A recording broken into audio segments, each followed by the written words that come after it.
주의 성령이 내게 임하셨으니.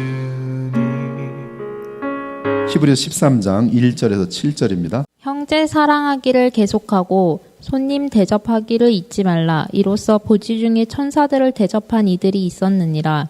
너희도 함께 갇힌 것 같이 갇힌 자를 생각하고 너희도 몸을 가졌은즉 학대받는 자를 생각하라. 모든 사람은 결혼을 귀히 여기고 침소를 더럽히지 않게 하라.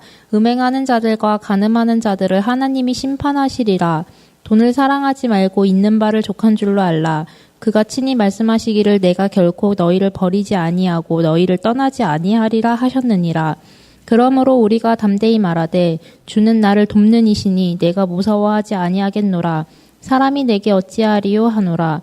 하나님의 말씀을 너희에게 일러주고 너희를 인도하던 자들을 생각하며 그들의 행실의 결말을 주의하여 보고 그들의 믿음을 본받으라. 아멘. 여기 내용 보면 여러분이 믿음이 있으면 두려움이 생겨 안 생겨요? 안 생깁니다. 나와 함께 하시는 분이, 나를 돕는 분이 여호와 하나님, 전능하신 하나님이신데 내가 무서워하지 아니하겠노라. 사람이 내게 어찌하리요. 여러분을 하나님이 붙드셔 주시는데 사람이 여러분을 어찌하겠습니까? 절대로 어떻게 하질 못해요. 그런 어떤 담대함을 5절 같은 데도 보면 돈 걱정하는 사람들아 걱정하지 말라. 내가 결코 너희를 버리지 아니하고 너희를 떠나지 아니하리라. 대신에 주시겠지 하고 가만히 있지 말고 열심히 하나님께서 또 일거리를 주시면 열심히 찾아서 일을 하셔야 됩니다. 거저 받을 생각을 하시면 그것도 성경적으로 잠언하고 맞지가 않아요. 아무튼 우리는 히브리서 12장에서 믿음의 경주에 대해서 말하면서 특히 믿음의 경주를 달리는 사람은 예수 그리스도가 목표입니다. 정확하게 그 목표의식이 가장 중요하다고 말씀을 드렸어요. 이 마라톤에서 가장 중요한 것은 목표의식이 가장 중요한데 그 목표가 주 예수 그리스도인 사람이 현실 속에서 매일이라는 삶 속에서 항상 마음속에 새겨야 할 두 가지가 있다고 말씀드렸습니다. 그것은 화평함과 거룩함이라는 내용이었어요. 그리고 이 화평함과 거룩함을 위해서 지난주에 교회를 향한, 교회 공동체를 향한 세 가지 당부를 히브리서 기자가 하였습니다. 첫째는 서로 관심을 가져라. 그래서 제가 이제 이 세 가지의 당부에 따라서 재직 카톡에다가 서로 칭찬합시다 했더니 저만 지금 1번에 대한 실천을 해봤는데 여러분들이 혹은 그렇게 서로 이렇게 난 그래서 제가 딱 던지면 서로 막 관심을 가지면서 막 서로 칭찬하는 게 뭐 그냥 계속 이어질 줄 알았더니 가다가 멈춰버렸어요. 네, 다시 한번 여러분들이 서로 관심을 가져주는 남의 흉을 보는 게 아니라 관심을 가져주는 그러한 일들을 우리가 해야 된다. 기도를 많이 해주고 서로 관심을 가져준다. 두 번째 당부는 쓴뿌리가 되지 않도록 하라. 쓴뿌리가 되지 않도록 하라. 그리고 쓴뿌리라는 것은 이제 두 가지의 의미가 있다고 말했어요. 공동체에서 어떤 여러 가지 문제의 기원이 되는 것이고, 둘째는 이제 가장 위험한 것인데 교리적인 어떤 복음적인 교훈적인 면에서 쓴뿌리는 이 율법주의와 영지주의로 인한 그런 영향력이라고 알려드렸고요. 그 다음에 당부하는 것은 망령된 일이 없도록 하라. 망령된 일이 없도록 하라 해서 이 교회라는 데는 영원한 것, 그리고 예수 그리스도의 십자가, 하나님을 경외함, 이런 것들이 있는 곳이기 때문에 교회 공동체에서 자신의 사감, 개인적인 감정으로 함부로 말하거나 그런 일이 없도록 하라, 이렇게 얘기합니다. 이제 13장으로 넘어오면서 믿음의 경주를 위해 몇 가지를 추가로 계속 제안하는데, 첫째는 형제 사랑하기를 지속하라. 형제 사랑하기를 지속하라. 이 사랑이라는 것은 교회는 생명입니다. 사랑을 잃으면 아무것도 아니에요. 근데 사랑이라는 것을 자꾸 감정으로 보지 마시고 뜨겁게 서로 사랑하는 것도 맞지만 성경에서 뜨거운 사랑을 전제로 해서 나타나는 것은 성품입니다. 그래서 고린도서 13장은 성품이에요. 예수님의 성품을 가지고 나를 힘들게 하는 사람에게도 같이 화내지 말고 오래 참고 그를 위해서 기도해주고, 그렇죠? 그리고 기뻐하는 사람들하고 기뻐하고 어려운 사람들을 도와주고, 이제 이러한 형제 사랑이 지속되도록 하라. 1절의 원어로 보면 필라델피아라고 되어 있어요. 즉 그리스도의 보혈로 인하여 구원받은 자들은 서로 필라델피아 하라. 내가 그리스도께로부터 받은 사랑으로 형제들을 사랑하라. 이것이 교회의 첫 계명이고 가장 중요한 계명입니다. 사랑의 기준이 뭐라고요? 주께서 나를 사랑하신 같이 서로 사랑하라. 즉, 저 사람을 사랑해야 하는 기준은 내가 기준이 아니라 주님이 나를 사랑하심이 기준이에요. 내가 기준일 때는 저 사람을 사랑하기 힘들어요. 내 자존심이 너무 상하고 나는 전화 열심히 했는데 전화 안 받아. 그럼 그 다음에 하고 싶지 않지요. 인간의 본성상. 그러나 주님은 나에게 얼마나 참으셨는가. 내가 주님 오라 그럴 때 얼마나 거절했어요. 주님께서 전화하셨을 때 얼마나 전화를 집어 던졌습니까? 근데도 주님은 끝까지 또 전화하셔서 결국 그 사랑에 녹았는데, 그렇다면 내가 지금 하려고 하는 것이 선한 일일진데, 진심으로 하나님이 원하신 일일진데 포기할 필요가 없는 것이죠. 그런 것이 지금 이제 형제의 사랑인 것이죠. 그러한 사랑을 하는 사람들은 결국 주님 안에서 진정한 승리자가 되는 것이에요. 그래서 바울은 성도들이 주 안에서 하나 된 것을 힘써 지키라고 말합니다. 모든 겸손과 온유로 하고 오래 참음으로 사랑 가운데 서로 용납하고, 그리고 평안에 매는 줄로 성령이 하나 되게 하신 것을 힘써 지키라. 원래 하나니까 이제는 지키기만 하면 되는 것이에요. 몸이 하나요 성령도 한 분이시니 이와 같이 너희가 부르심의 한 소망 안에서 부르심을 받았느니라.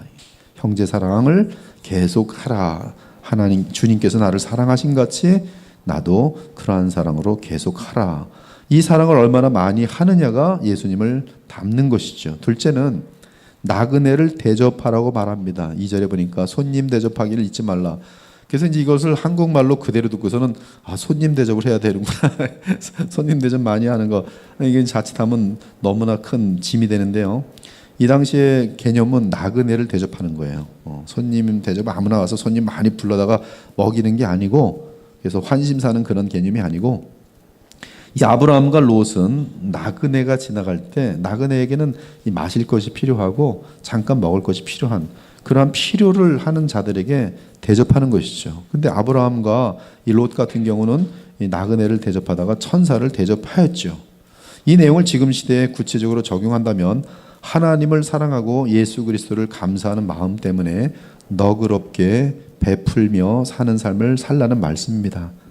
인색하지 말고, 이거 주면은 내가 그만큼 가난해지는데요. 주님이 아세요. 근데 주라 그래요. 주는 자가 복되도다. 너무 무리하게 주지 말고 내 마음이 표현되는 쪽으로 해서 항상 필요한 분들에게는 줘라. 이것이 나그네를 대접하라는 그런 개념이죠. 특히 그 당시에 이 과부에 대해 논할 때도 과부에 대해서 지금의 권사직분에 해당되는데요. 과부의 명부에 올릴 자는 한 남편의 아내였던 자로서 선한 행실의 증거가 있어 착한 일을 많이 하셔야 돼요. 교회 권사들은 내가 권사니까 내 말 들어가 아니라 선한 행실을 많이 하는 것이 교회의 여자 지도자로서의 그 모습이에요.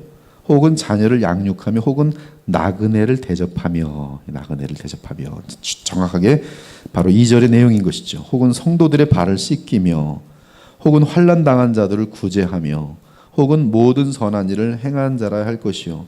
이렇게 착한 일을 할 때 하나님께서 그 사람을 굶길까요? 아니면 풍성하게 하실까요? 네, 풍성하게 하십니다. 믿으십니까? 여러분 안 믿을 것 같아요. 안 믿으니까 못 돕는 거예요. 도와보시면은 하나님께서 채워주세요. 특히 여기 손님 대접하라는 이 손님의 개념은 복음과 관련됩니다. 그래서 복음을 위해 수고할 것으로 이어져요. 3절에 보면 너희도 함께 갇힌 자, 왜 갇혔는가? 복음 때문에 갇힌 자들을 바로 연결시킵니다. 그래서 복음을 위해 수고하며 여러 가지로 궁핍한 분들을 영접하고 대접하는 것은 더더욱 성경적인 나그네 대접이라고 할 수 있어요. 그러므로 우리가 이 같은 자들을 영접하는 것이 마땅하니 영접해서 그들을 섬기고 필요한 것을 공급하고, 이러한 개념이죠. 이는 우리로 진리를 위하여 함께 일하는 자가 되게 하려 함이라. 교회는 무엇을 위해 있습니까? 복음을 위해서 있어요. 그러면 복음을 위해서 수고하는 자들을 교회는 어떻게 해야 돼요? 지원하고 도와줘야 돼요. 그것이 바로 복음을 돕는 것이죠. 그러므로 가난한 사역자들, 바른 복음을 전하면 가난해지는 경우가 많아요. 제 주변에도 이 개혁주의를 바르게 하려는 분들이 꽤 있어요, 목사님들. 근데 참 가난해요. 가난하면 저도 힘든 대로 뭐 많이는 못 도와도 여러 방법으로 돕기도 해요. 그런 것들이 이제 그 사람을 사랑해서도 돕겠지만 하나님의 나라를 돕는 것이죠. 지치지 않게 하고 격려하는 것이죠. 선교사들도 마찬가지예요. 정말 진실한 선교사들 중에는 너무 어려운 분들이 많아요. 그것이 바로 나그네를 돕는 그런 일이라는 것이죠. 그리고 구제가 필요한 사람들 거룩한 그리스도의 이름으로 도움을 주는 것이 나그네 대접에 해당합니다. 여러분 우리가 고린도 후서를 보면요. 헌물이 어떻게 쓰여야 되는지에 대해서 성경에 원칙이 있어요. 거기 보면은 이러한 단어가 있습니다. 즉 많이 거둔 자도 부족하지 않고 적게 거둔 자도 부족하지 않게 하는 것인데요.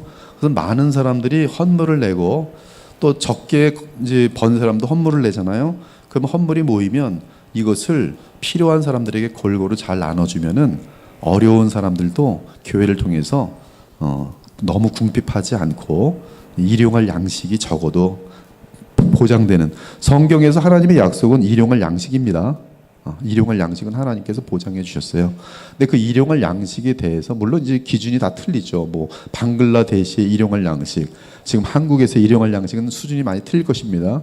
그러나 하여튼 그 일용할 양식에 대해서는 교회는 이 책임지고 보장해 줘야 될 헌물로 이제 그런 그림이 있어요. 그래서 많이 거둔 자나 적게 거둔 자나 이 헌물을 통해서 같이 다시 이렇게 공급이 골고루, 사도행전 6장에 보면 이런 것들이 이제 재직과 이 안수 집사들의 그런 역할들이죠. 집사 직분의 그런 일들이 보면 거기 배경을 보면 바로 이게 나누는 데 있어서의 갈등들이거든요. 그래서 이 나누는 거를 교회는 굉장히 잘해야 됩니다.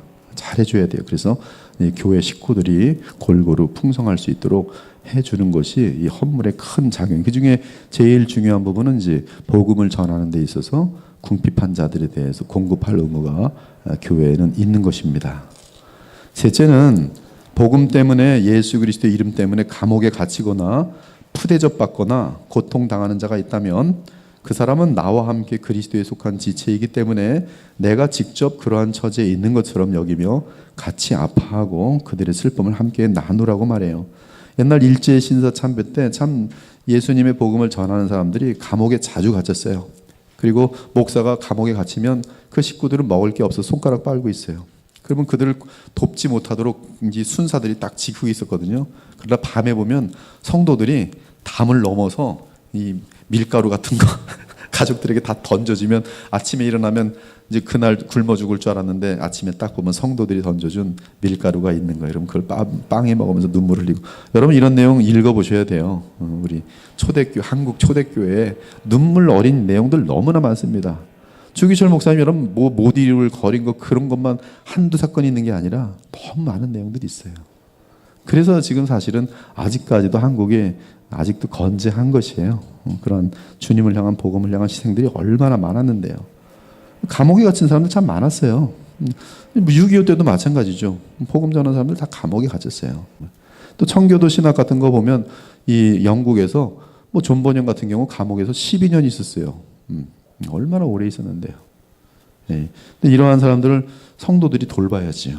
복음 때문에 감옥에 제가 지금 아직 그런 시대는 안 왔지만 만약에 전 세계적으로 동성애를 반대하거나 뭐 정죄하는 사람들 감옥에 쳐넣는다. 실질적으로 가능하거든요. 그것이 법화가 되면. 그럼 저도 이제 동성애 그건 죄다고 성경대로 얘기하면 감옥에 끌려가겠죠. 근데 감옥에 끌려가서 그 다음에 또 걸리면 늘어나겠죠. 저도 지금 뭐 중국 같은 데 가면은 거기 가면 눈물 나거든요. 가난해서 힘들어요. 그럼 다 풀 수밖에 없어요. 다 주고 와요. 집에 올 때는 아무것도 없이 와요. 왜? 복음을 위해서 어떤 수고를 하는지 다 보이거든요. 그것이 지금 이제 그 히브리서 기자가 지금 얘기하는 거예요. 너희는 복음을 위해서 한 마음이 돼서 서로 돕고 그렇게 하라는 것이죠. 그래서 복음 때문에 어려운 일을 당하는 지체가 있다면 그러한 사람들과 함께하는. 그래서 우리가 선교사를 돕는 것은 굉장히 귀한 일을 하는 거예요. 근데 이제 더 중요한 것은 뭐냐면 진짜 선교사를 찾아내야 돼요. 그게 내가 볼 땐 어려운 것 같아. 진짜 목사를 찾아서 도와주는 게 그게 어려운 것 같아. 목사인 줄 알았더니 신천지 사람인 거예요. 그러면 여러분의 도움은 다 바보가 되는 거예요. 그러면 어떻게 돕는가? 함께 진심으로 아파하고 슬퍼하는 것이죠. 이는 심적으로 큰 도움이 되고요. 또한 기도로 돕는 것이, 기도는 역사하는 힘이 큽니다. 물론 말이나 정성이나 물질이나 위로의 선물로 친히 사랑을 보여주는 것은 실제적인 도움이 될 것이, 누가 이 세상의 재물을 가지고 형제의 궁핍함을 보고도 도와줄 마음을 닫으면 하나님의 사랑이 어찌 그 속에 거하겠느냐. 자녀들아, 우리가 말과 혀로만 사랑하지 말고 행함과 진실함으로 하자. 그러할 때 곤경에 처한 지체는 성도들을 통해서 도움을 받을 때, 이게 거지 근성이 아닙니다. 거지 근성에서 나는 받아야 돼, 이건 또 틀린 문제예요. 그러나 정말로 주님만 바라보면서 도움이 필요한 때가 있을 때, 그때 주님의 이름으로 도움이 올 때는 이것은 그 사람에게는 기도 응답이 됩니다. 그래서 하나님을 찬송하게 되고, 그리고 기도 응답에 쓰임받은 그 사람을 향해서 평생 감사하게 되도록 돼 있어요. 그래서 이런 것들이 되게 중요하고요. 넷째는 성도들이 대단히 주의해야 하는 문제인데요. 거룩하고 정결한 결혼 생활이에요. 4절에 보니까 그렇죠? 거룩하고 정결한 결혼 생활이 돼야 됩니다. 만일 성도가 성적으로 부패하면 여러분 분명히 아셔야 되는데, 거기 보면 반드시 하나님의 징계가 와요. 여기에는 예외가 없습니다. 예외가 없어요. 이 정부를 통해서 고통을 받지 않을지는 모르겠지만, 지금 뭐 세상법은 뭐 간통은 죄가 아니잖아요. 그래서 감옥에 갇힐 일이 없겠죠.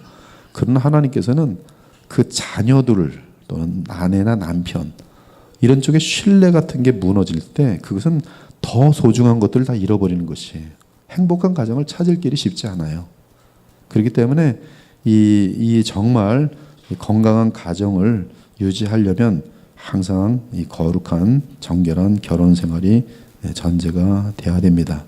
침소를 더럽히는 것에 대해서 하나님께서는 심판하세요. 거기 보면 심판하시리라 분명히 나왔어요. 침소를 더럽히는 자를 심판하리라.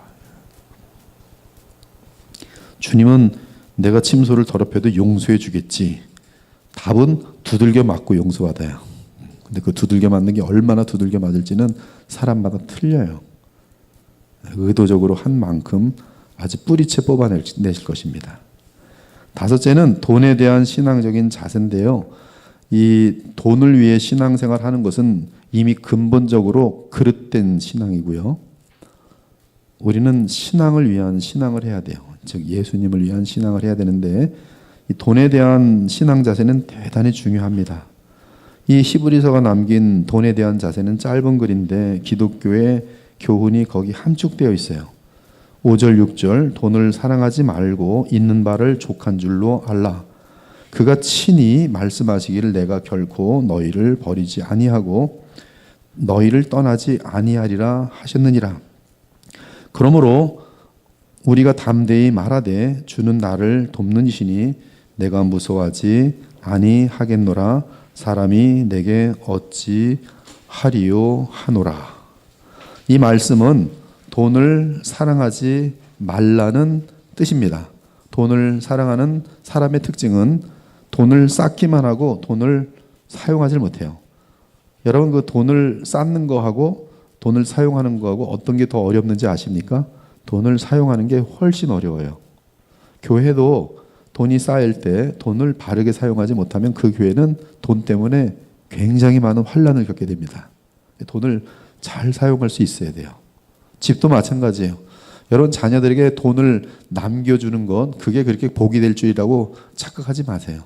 돈 때문에 너무나 많은 가정들이 깨집니다. 사실은 부모들이 돈이 없었으면 형제 우애가 되게 깊었을 텐데, 돈을 갖고 있으니까 형제들이 그거 서로 노리고 있다가 지들끼리 완전히 원수가 돼요. 며느들끼리 원수가 되고, 그런 가정 한둘 보는 게 아니에요.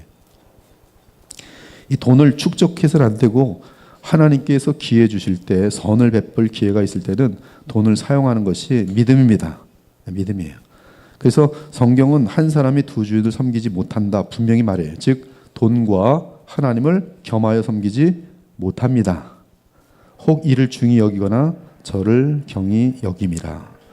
우리는 돈에 대해서 먹을 것과 입을 것이 있은즉 족한 줄로 알 것이라. 우리가 왜 돈을 많이 쌓는지 아십니까? 세상의 영광을 추구하기 때문에 돈이 필요한 것이. 제가 1,000만 원짜리 백을 샀네. 다음 주에 내가 2,000만 원짜리 딱 들고서 어때? 이게 지금 세상 영광 속에 빠져 있는 세속화죠. 그런 것이 아니다라면 오늘 내게 먹을 것이 있으면 그날 주님과 동행하면서 말씀 읽고 기도하면서 주의 원하시는 삶을 살면 그 자체가 행복이에요. 근데 돈이라는 게 사실은 많이 필요 없습니다. 그래서 이 중세시대 교회가 부패하니까 수도승들이 등장해서 그들은 이 물질을 갖는 것을 소유권을 포기했단 말이에요. 그리고 나서 수도승들은 이 탁발처럼 그냥 그 주머니 하나 들고 다니면서 말이야 그렇게 살려고 했었단 말이죠. 그런 정신은 사실 나쁘지 않죠. 그것으로 구원받으려고 했으니까 문제가 되는 것이지. 우리는 이 먹을 것과 입을 것이 오늘 있으면 족한 줄로 아시면 감사할 수 있어요. 분명한 것은 부하려고 하는 자들은 시험과 올무와 여러 가지 어리석고 해로운 욕심에 떨어지나니 곧 사람으로 파멸과 멸망에 빠지게 하는 것이라. 10절 다 같이 읽읍시다. 시작.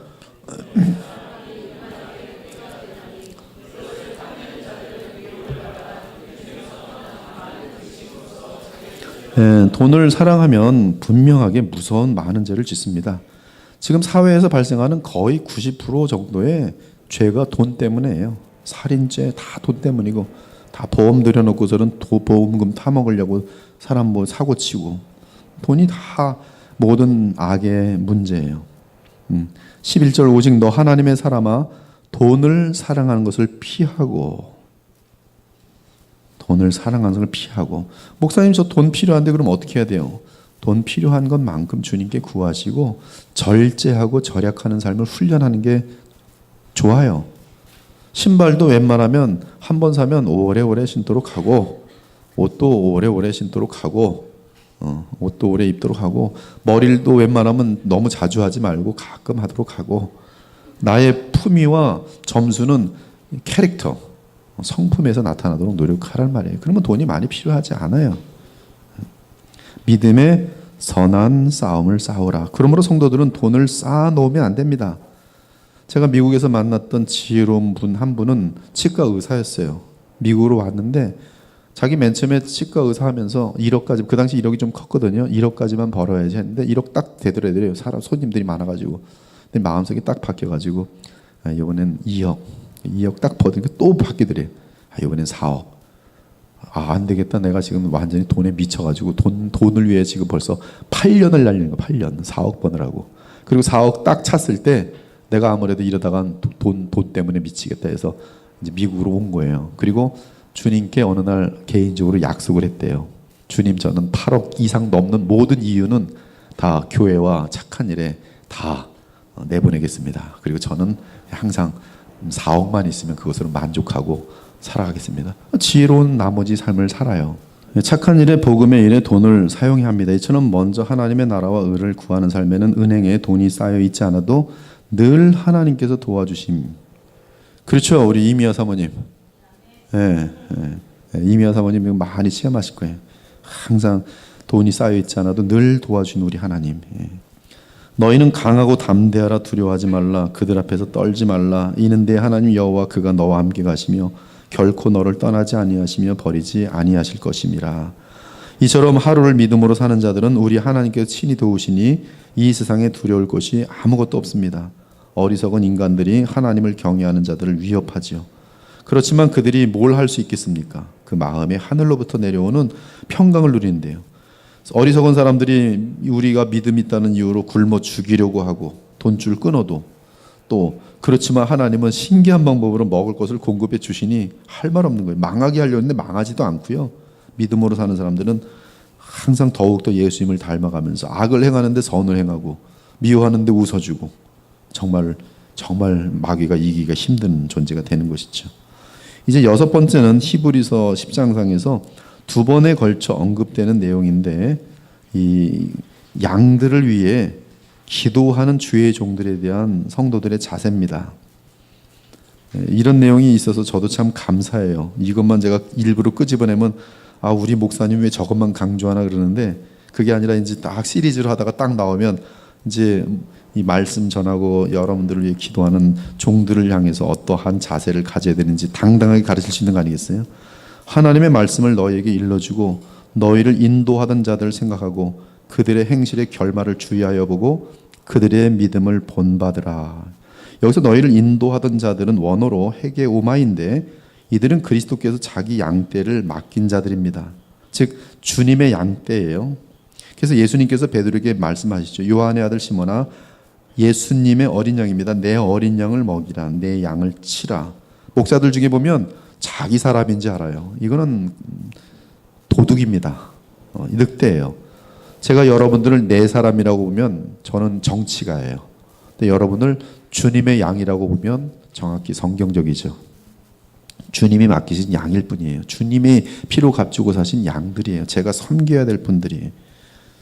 그들은 하나님의 말씀을 주의 양떼들에게 일러주고 알려주는 자들입니다. 한편 그들이 우리를 인도할 수 있는 자격이 되는 이유는 그들의 믿음이 매우 탁월하기 때문이에요. 믿음이라는 것은 삶입니다. 거룩함이에요. 즉 다른 사람들보다 거룩함과 정직성과 성실성과 이런 면에서 탁월하지 않으면 아무리 신학 박사고 뭐고 간에 목회자 되면 안 됩니다. 왜 그걸 모르는지 모르겠어요. 성경에서 얘기하는 믿음의 탁월함은 예수 그리스도의 성품을 말하는 것이죠. 따라서 그들에게는 믿음으로 인한 행실이 반드시 나타나게 되어 있습니다. 그 행실은 그리스도를 향한 충성이며 뛰어난 도덕적인 삶이며 거짓과 간교함이 없는 투명한 삶이에요. 어떤 사람 보면 쿠려요. 뭐야 도대체 이 사람 알 수가 없는 거예요. 내 목회자의 삶은 투명해야 돼요. 투명해야 돼요. 또 성도들의 삶도 마찬가지입니다. 거짓이 있으면 안 돼요. 여러분 솔직과 정직은 틀립니다. 인테그리티는 이 캔디드라는 단어가 틀려요. 아이들은 솔직합니다. 근데 솔직하다는 말은 선생님 어저께 우리 엄마 아빠 술 마셨어요. 이건 솔직한 거예요. 근데 정직한 것은 가정의 비밀을 가정의 품위를 위해서 지킬 줄 아는 거예요. 그러나 거짓말은 하진 않아요. 그건 컨피덴셜을 지킬 줄 아는 사람은 정직하고 지혜로운 사람이에요. 우리가 신앙을 가지면은 솔직한 게 아니라 정직해져야 돼요. 저는 많은 사람들과의 비밀이 있어요. 그러나 비밀을 노출하지 않는 것이 지도자의 가장 중요한 핵심입니다. 근데 내가 솔직히 말해볼까? 저 사람들의 모든 상담 내용들 다 얘기해. 이건 바보 중에 아주 멍청구리 지도자죠. 근데 어떤 사람들은 솔직이라는 것이 되게 멋인 줄 알고 가끔 보면은 유명하다는 사람이 자기 인생 전체를 솔직하게 말하는데 솔직한데 얘기를 쫙 들어보면 그런 일이 있었구나. 그런 악한 일이 있었구나. 사람들은 정보를 다 나눠주면서 그 집 자체를 우르르 무너지는 거예요. 여러분들은 서로의 비밀들을 잠언에서 보면 입이 무겁고 서로의 비밀을 덮어주는 사람들은 지혜롭고 모든 것을 보호한다고 되어 있어요. 여러분들에서 이런 정직함이 있어야 돼요. 컨피덴셜 지켜주면서 거짓이 있는 것은 그것은 굉장히 잘못된 것이고요. 플러스 마이너스 시켜서 사람들 이런 얘기 저런 얘기 플러스 시키면 나중에는 나무를 하나 뽑았는데 무슨 집을 부서뜨렸다 이렇게 얘기가 뱅글뱅글 돌아버리는 아주 문제가 많지요. 정말 하나님의 종들은 자신 주님께서 맡기신 양들을 위해 생명을 던질 것입니다. 그러므로 그들은 참 믿음을 가진 자들에게 존귀와 인정을 받으며 본이 됩니다. 그들의 특징은 잘 보세요. 그들의 특징은 쉬지 않고 말씀을 가까이 하는 것이고 쉬지 않고 양떼를 돌보며 그들을 위해 기도하는 것이고 그리고 본이 되는 삶과 말로 양들을 인도하는 것이 가장 큰 지도자의 복음의 메시지가 뭡니까? 복음에 대한 정확한 전파도 있지만 더 강력한 게 뭔지 아세요? 삶이에요. 인정하십니까? 네, 삶이에요. 삶. 그것이 지도자로서의 자격이고 저에게도 더욱더 여러분들을 넉넉히 인도할 수 있도록 그런 믿음의 탁월함과 성품의 탁월함을 기도해 주시기를 바라겠습니다. 계속 다음 주에 계속 이어가도록 하죠. 하나님 감사합니다. 오늘 또 저희들이 그 믿음의 경주를 달리는 데 있어서 추가적인 여러 가지 귀한 내용들을 오늘도 받게 하시니 감사합니다. 저희들 가정의 침소가 얼마나 소중한지 알고 우리 마음이 더럽혀지는 것을 항상 주의하게 하시고, 그러므로 또한 마음이 거룩함으로 우리의 삶의 음행이란 부분이 결코 틈타지 않도록 항상 깨어있는 주의 백성들이 될 수 있도록 도와주시며, 오늘도 돈 문제에 대해서도 말씀해 주셨는데, 돈이 없어도 전능하신 하나님이 우리를 사랑하시기에 언제나 필요한 모든 것들을 공급하신다는 사실을 알고 주만 의지하면서 정말 담대히 하나님 앞에 살아갈 수 있는 저희들 모두가 되게 하시고, 저희들은 또한 주님 안에서 깨어있는 가운데 물질이 필요한 자들을 알아내고 그들을 성실히 또 공급하고 또 나눔으로 균형을 이룰 수 있는 그런 아름다운 공동체가 될 수 있도록 인도해 주시기를 간절히 바라옵곤 합니다. 그러나 우리 모두가 돈을 주인으로 삼는 어리석은 자들이 없게 하시고, 오직 하나님의 뜻에 따라 청지기로서 살아가는 지혜로운 저희들 모두가 되게 하여 주시옵소서. 오늘도 돌아가는 발걸음에 주의 은혜가 넘치며 성령으로 충만케 하시길 바랄 때, 살아계신 우리 주 예수 그리스도의 이름으로 기도 올려옵나이다. 아멘.